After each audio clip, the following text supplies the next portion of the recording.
Okay, second video. We're going to get this thing wrapped up in 20 minutes, I promise. Okay, so the theme here is that if the Jewish exiles want to return and resume temple worship, they need to get it together, and they need to start obeying the rules and laws. And this is, again, a handbook for people who want to serve within the church, right? Oh, you want to be the person who serves the incense or who does the thing?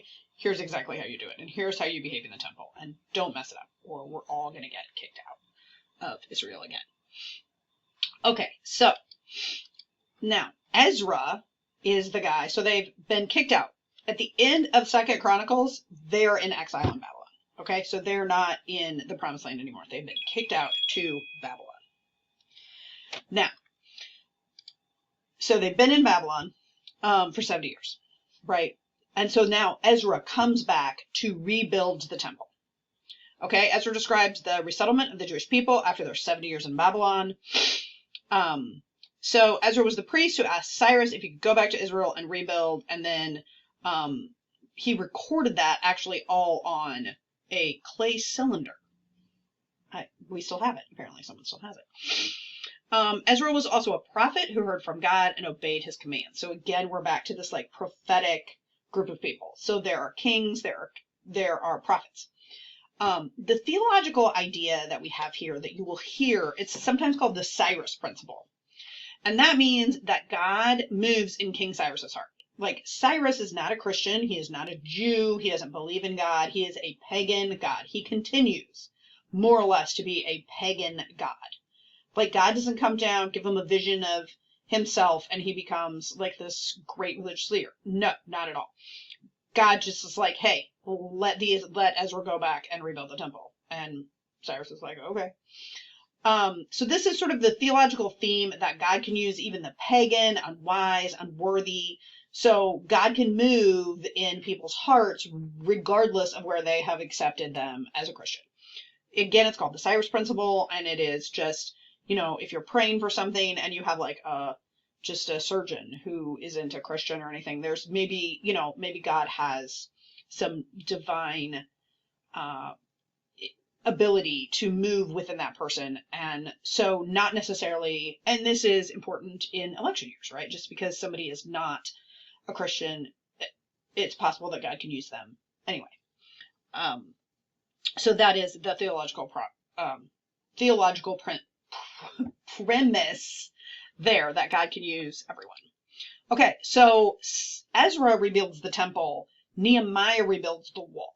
So Nehemiah means comfort of Yahweh. That's what his name means, and it's sort of the theme of. Well, the theme is actually good leadership.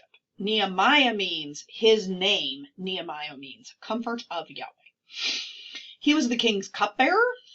So his name means comfort of Yahweh, but he was the king's cupbearer who he asked, if you're the king's cupbearer, like, you're pretty important, right? You're standing next to the king, eating his food, drinking everything to make sure no one's poisoning him. And you're a pretty trusted person. So Nehemiah is close to the king. This is another sort of like divine thing that we'll see again in Esther, is like God moving to rescue his people.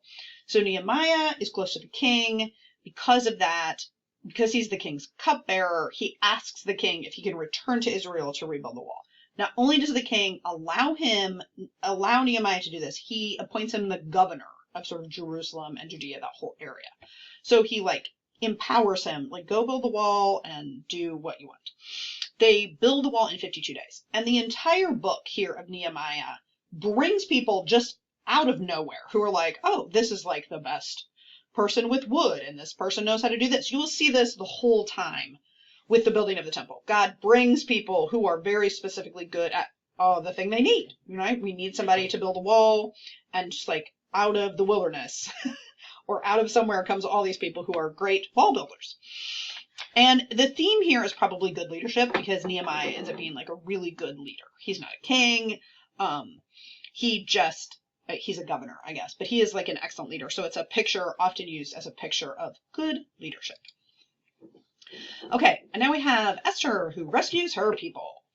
Esther is chosen to replace Queen Vashti. This is like a story of intrigue. And so the king has a banquet, and he sends, like, in the middle of the banquet, he gets drunk, and he's like, bring me my queen. Now, at at the time, the queen was having her own party. And apparently bring me the queen means like bring me the queen so she can sort of like dance naked. Like, can you please leave your party, come all the way over here and dance around naked for my friends? And she honestly is like, no, thank you. I'm not doing it. Like, I'm tired of this behavior. You know, she's like stands up to him and he's like, no, I'm not doing it.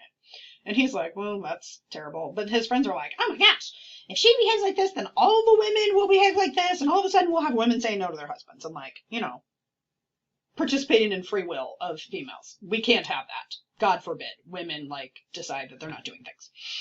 So Queen Vashti is gone, and so they have some kind of a pageant situation for a new queen, and this happens to be Esther. So after a year of pampering, the king chooses Esther to be his new queen. Now, in between there, this like sort of evil subplot emerges where you have the evil Prime Minister Ham, who hates Jews, specifically because Mordecai, who ironically is Esther's uncle, refused to bow down to him. So he's like, that's it, Jews. So he orders the execution of every Jew. And so Mordecai comes to Esther and he's like, bad news. The king just sent news that they're going to execute all the Jews. That includes you. So can you like maybe talk to the king?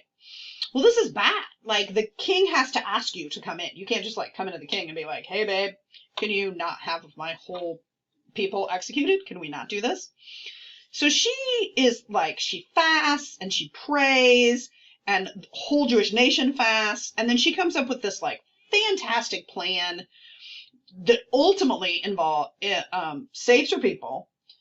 Ham builds like an execution area for Mordecai that he himself ends up getting executed on. So just like the irony and like the karma of the whole thing is just crazy.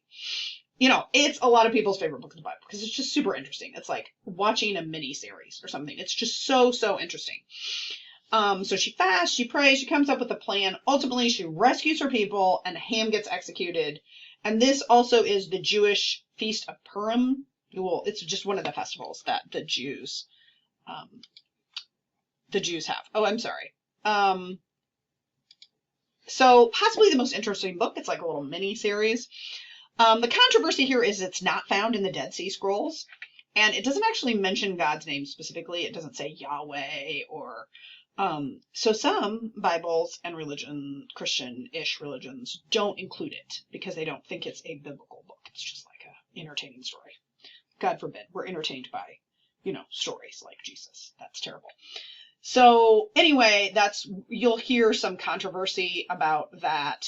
And again, it's the practice of fasting and divine intervention. So I think on the quiz, one of your questions is, a lot of people, I know people who will fast while they're praying, like I'm fasting for 3 days. And you can do anything. Most people just eat like soups and liquids, or they like fast from sugar, or they, you want to completely not eat for several days because you will get sick, especially if you play a sport.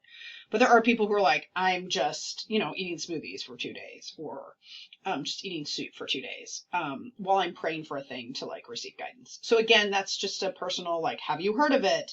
Do you think it's a good idea? It's a yes or no question. There's no wrong answer. And I'm not judging you. I'm just like, yes, you answer the question. I think it just automatically gives you points if you write something that makes sense. Okay, that is it. We did it in 20 minutes, and you didn't have to come sit in this freezing cold room. We're still working on trying to get that fixed. Have a good day.